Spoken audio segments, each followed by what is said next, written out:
What on earth is this? I stared intently at the video streaming on my phone. It was a live feed of my house. Specifically, my bedroom. An app on my phone was connected to the surveillance camera in the room. On the screen, I saw my husband and a woman together. Are they embracing? The two of them were so close, there was no way it could be excused as friendly or accidental. As I continued to watch in silence, I heard their voices. The woman said, "She hasn't found out about that, has she?" No! My husband replied. I'm doing exactly what you told me to. It's perfect. She's so dumb, she believes everything. The woman laughed. I can totally imagine that. After sharing a laugh, they began to get intimate and collapsed onto the bed together. I was left speechless, staring at the video in utter disbelief. Because that woman was my own sister. My name is Nancy. I'm 50 years old. I've been married to my husband, Jason, who turns 55 this year, for 20 years. We don't have any children, so it's just been the two of us living together. Since we both worked, we had a comfortable lifestyle, but that all changed about 10 years ago. Jason was diagnosed with early-onset dementia. At first, it was just small mistakes at work, so I never imagined it could be dementia. But as time went on, the mistakes became more significant. He would forget the dates of important meetings with clients or even how to do his job. Eventually, it became impossible for him to continue working. In his daily life, he started forgetting where things were, how to change clothes, and his sense of direction became so impaired that he'd bump into things constantly. There was even a time when he left a kettle on the stove and almost caused a fire. So, we turned to my sister, Amy, who runs a care facility, for advice. She recommended a hospital where Jason underwent tests, and it was there that he was diagnosed with early-onset dementia. Jason retired from work, and now we have a caregiver sent from Amy's facility who comes every other day, while he spends his days in home care. As for me, I've become the sole breadwinner, working hard every day. Nancy, how is Jason doing? It was the day Harris, our usual caregiver, came over. Amy showed up with him, as she sometimes does. Amy, you're here? Yes. He's my brother-in-law, so of course I'm worried. Ever since we started relying on Amy's facility, she's made it a point to drop by now and then before I leave for work. Since she was a child, Amy had always said, I wish I had a big brother. She's admired Jason ever since we got married, and she was more heartbroken than anyone when he was diagnosed with dementia. Despite her busy job, she checks in on us frequently, and I'm really grateful for that. Thanks to Amy and Harris, I can leave Jason at home with peace of mind and go to work. Without my income, we wouldn't be able to make ends meet, so I'm deeply thankful to both of them. That said, they can't come on weekends, so the burden of caregiving falls entirely on me. I work on weekdays, and on weekends, I'm solely responsible for Jason's care, leaving little to no time for myself. I hadn't really noticed it myself, but I must have been more exhausted than I realized. At the hospital for Jason's regular checkup, a familiar nurse immediately picked up on how worn out I was. We've known each other for nearly 10 years, so she can tell when something's off. Nancy, I know it's tough taking care of your husband, but you need to find some time to rest by yourself. She said. I know, you're right. But it's easier said than done. I replied. I could probably ask Amy or Harris for extra help if it came down to it, but I didn't want to burden them any more than I already had. The nurse suddenly brightened. Oh, I almost forgot. A new nurse just joined our hospital recently. She used to work at a dementia specialist hospital in New York. She might be able to help you out. Look, that's her over there. I looked in the direction she pointed, and to my surprise, standing there was Lauren, my best friend from our school days. Lauren noticed me too, and we both gasped in surprise before embracing each other, overjoyed at our reunion. Lauren, who had been a star on our school softball team, still had that same short, sleek hairstyle that suited her so well. She was as sharp and composed as ever. Nancy, you haven't changed a bit, she said with a smile. Neither have you, Lauren. It's so great to see you. Lauren told me that after her kids became adults, she divorced her husband and moved back to our hometown. We were excitedly making plans to catch up over tea when Jason, who had just finished his examination, was wheeled out of the consultation room. Oh, this is my husband, Jason. I guess the last time you saw him was at our wedding? Yes, it's been a long time, Lauren said, addressing Jason. I've been friends with Nancy since middle school. She knelt down to meet Jason's eye level in the wheelchair, but suddenly paused mid-sentence. Lauren? I asked, noticing her hesitation. Oh, sorry, Lauren replied, snapping out of it. Jason, we met once at your wedding. Is that so? I look forward to your help. Thank you in advance, Jason said with a cheerful smile, bowing his head. Lauren watched him with a somewhat curious expression that I couldn't quite place. Realizing I was puzzled, she quickly stood up and smiled at me.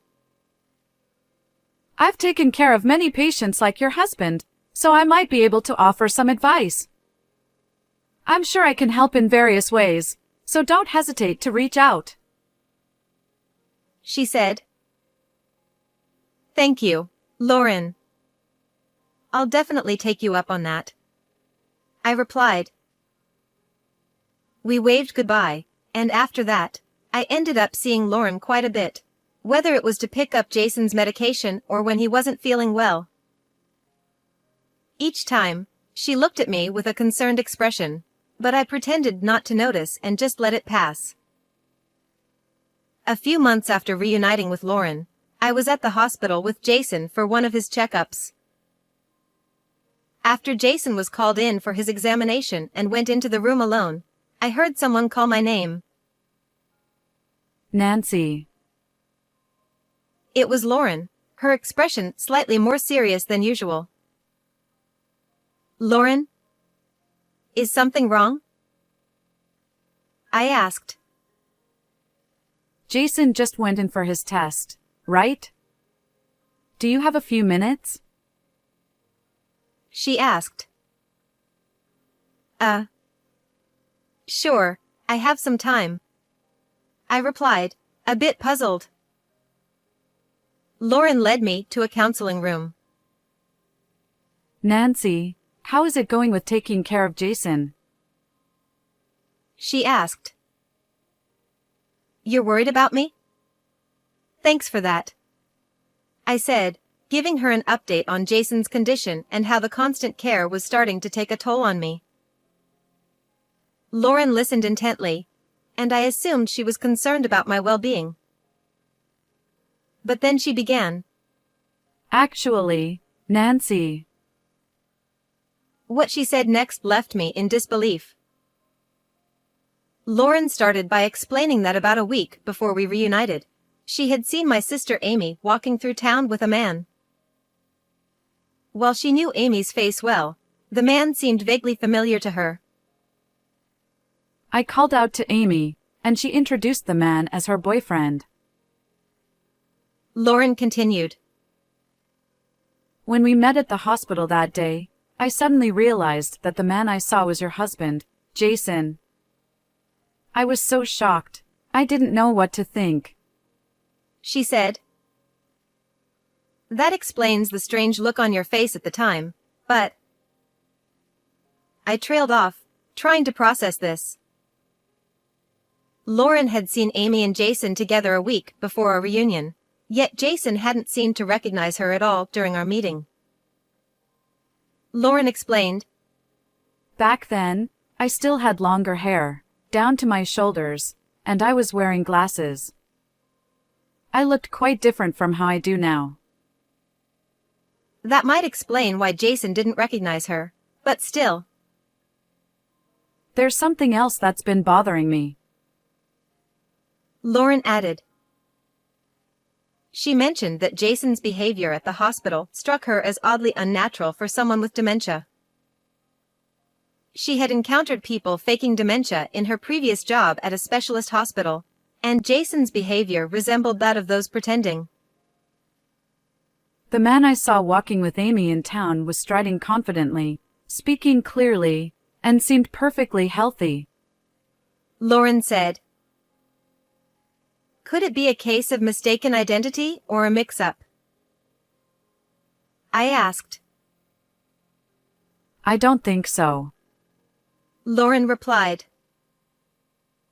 Jason has a distinctive tear-shaped mole under his right eye, doesn't he? The man with Amy had the same mole. I'm sorry if this sounds inappropriate, but he had a certain charm about him that was hard to miss, even for a man. Realizing how her comment might have come across, Lauren quickly apologized, but she was right. Jason did have that mole under his eye. It's not the kind of feature you'd easily find on someone else. The face, the mole's position, it was too much of a coincidence. Could it really be true that Jason has been pretending to have dementia for the past 10 years and, on top of that, has been having an affair with Amy? It was hard to believe, but Lauren had never been the type to lie. Nancy, I have to be honest. I don't think this hospital is very good. Lauren said seriously.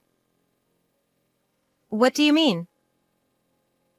I asked, surprised. The doctors here aren't particularly skilled, and despite the bad reputation, the patient numbers are oddly high. Don't you think that's strange? I think you should make sure Jason really has dementia. Her words lingered in my mind, so I decided to take action. I bought a home security camera from an electronics store and discreetly placed it in our living room and bedroom. I set it up to record while I was at work and made it so I could check the footage from my phone during breaks. When I reviewed the footage, I was stunned. Jason's behavior was completely different from how he acted around me. He didn't seem to have any trouble finding things, and he went about his day normally. Even when Harris, the caregiver, came over, there was no sign that she was actually helping him with anything. What's more, the footage revealed that Amy frequently visited our home when I wasn't there. Their conversations were all captured on tape. Nancy hasn't figured out that you're faking dementia, right? Amy asked in one of the recordings. No, I'm following your instructions. I pretend not to know the date or where things are, and it's working perfectly. Jason replied. I think it's also good to act like you can't write or to try going outside at night, pretending it's daytime. Nancy is so trusting that she'll never catch on. Amy added. What about Harris? Are you sure she won't spill the beans? Jason asked. She's fine. She's a divorced single mother who needs the money, so I've been paying her a little extra to keep her quiet. Amy assured him. After laughing together, they headed to the bedroom, cuddling as they went. I was left speechless after watching the footage. The sister and husband I trusted had been conspiring behind my back all this time. I didn't want to believe it, but the evidence was right there. Feeling lost, I didn't know what to do with this devastating revelation. A few days later, I decided to confront Harris, the caregiver. I reached out to her, and she agreed to meet with me on Saturday. When I visited her apartment, I showed her the footage. Seeing the video, she looked defeated and began to cry, apologizing profusely. What's on this video? It's all true. I'm so sorry for deceiving you all this time. Harris confessed through her tears. She explained that she didn't have the qualifications for her job and had been struggling to find work. Amy offered her a job with exceptionally good pay, and Harris felt she had no choice but to go along with Amy's plan. Just as Amy mentioned in the video, Harris was a single mother in need of money. However, the guilt of being complicit in deceiving someone weighed heavily on her conscience.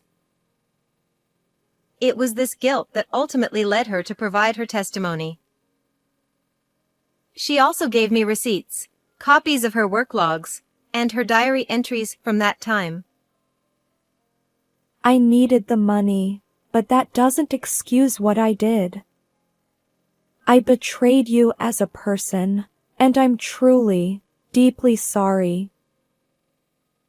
Harris said, bowing her head repeatedly in apology. With the evidence and testimony Harris provided, I decided to gather more proof on my own. After speaking with a few relevant people, I consulted with a lawyer and planned to confront Jason and Amy in the act. On a typical weekday, I pretended to leave for work as usual, but instead, I waited near our home. Once Amy arrived and I was certain they were in the middle of their rendezvous, I barged into the house.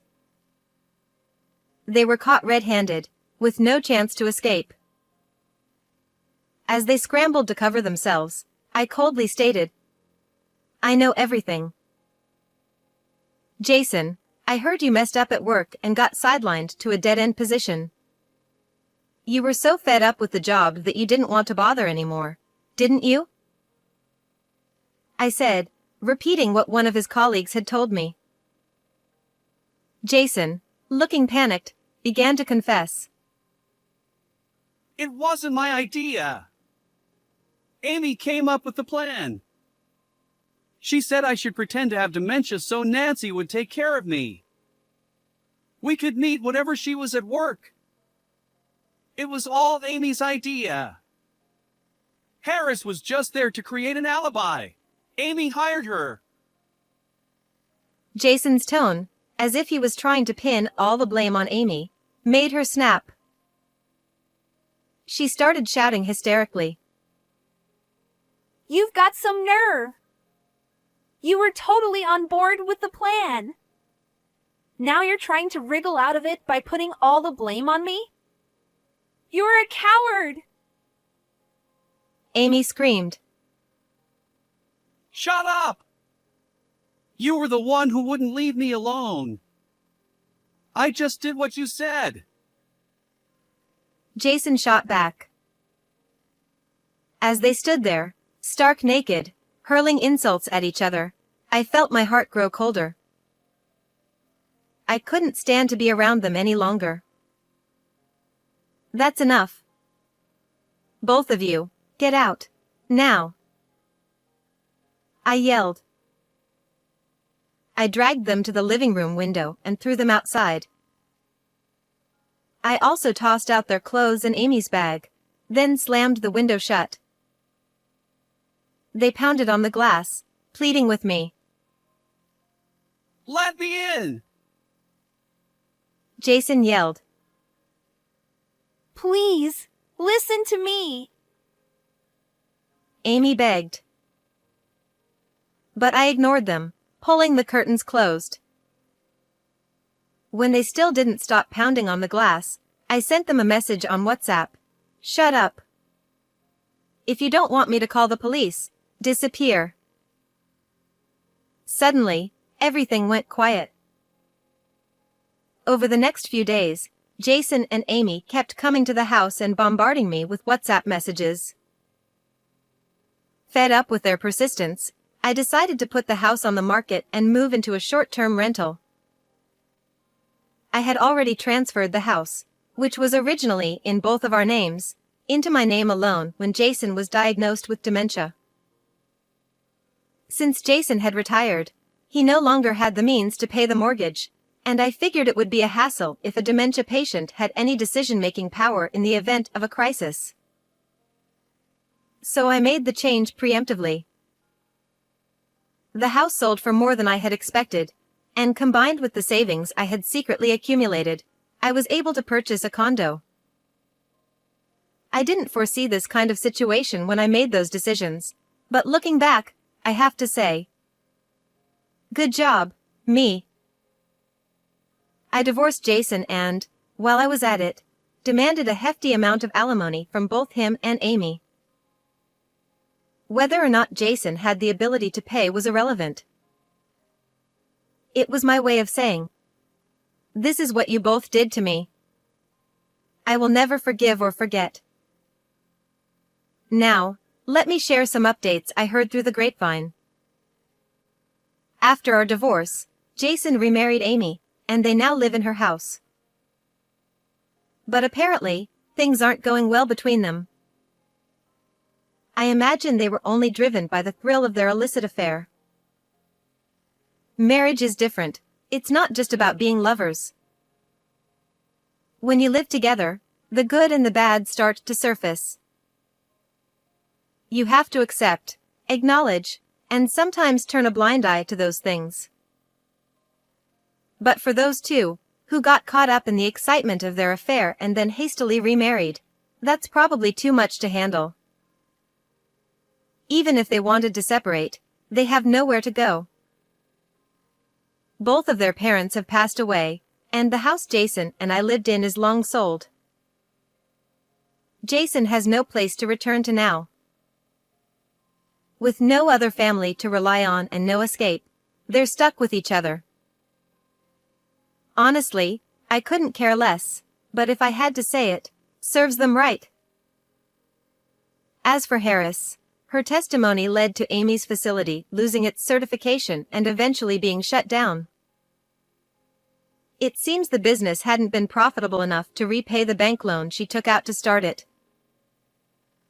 So, in addition to the alimony she owes me, Amy is now deep in debt. That's a fitting price to pay for stealing her sister's husband. The quack doctor who gave Jason the fake diagnosis also faced consequences. After the scandal broke, most of the staff, except for Lauren, quit, and the hospital eventually went out of business. It turns out that the doctor had been taking on requests from some shady sources, issuing fake diagnoses like the one Jason received, in exchange for patient referrals. That's how this doctor, despite lacking any real skill and having a terrible reputation, managed to attract so many patients. After uncovering the truth, I realized how ridiculous the whole situation was. But I also had to acknowledge my own fault for blindly trusting what my sister and that quack doctor had told me. According to Lauren, I'm too trusting and tend to believe whatever people say. I don't like being suspicious of others, But I've learned that I need to be more discerning and think things through more carefully from now on. That's been my ongoing reflection lately. Speaking of Lauren, she recently landed a new job at a large general hospital in the neighboring town. They recognized her experience working in a New York hospital, and she's already earned the trust of her colleagues, allowing her to work freely and comfortably. Through Lauren's recommendation, Harris also started working in the hospital's cafeteria. Wow, how cute! Lauren exclaimed, her eyes lighting up at the sight of the puppy playing with a ball in front of her. This little guy is a male miniature dachshund I welcomed into my home about a month ago. He's become my precious partner, bringing me comfort and easing the fatigue after long days at work. Ever since he arrived, Lauren has been visiting my condo more often. This little one is so adorable. I just can't help coming by to see him. She says, but I know she's really coming to check on me. She'd never admit it, though. I may have lost my husband, but now I'm spending enjoyable moments with my best friend. And you know what? I think I could get used to this life, enjoying my singlehood with my close girlfriend by my side. So, how did you like this story? Don't forget to subscribe to the channel. And I'll see you in the next video.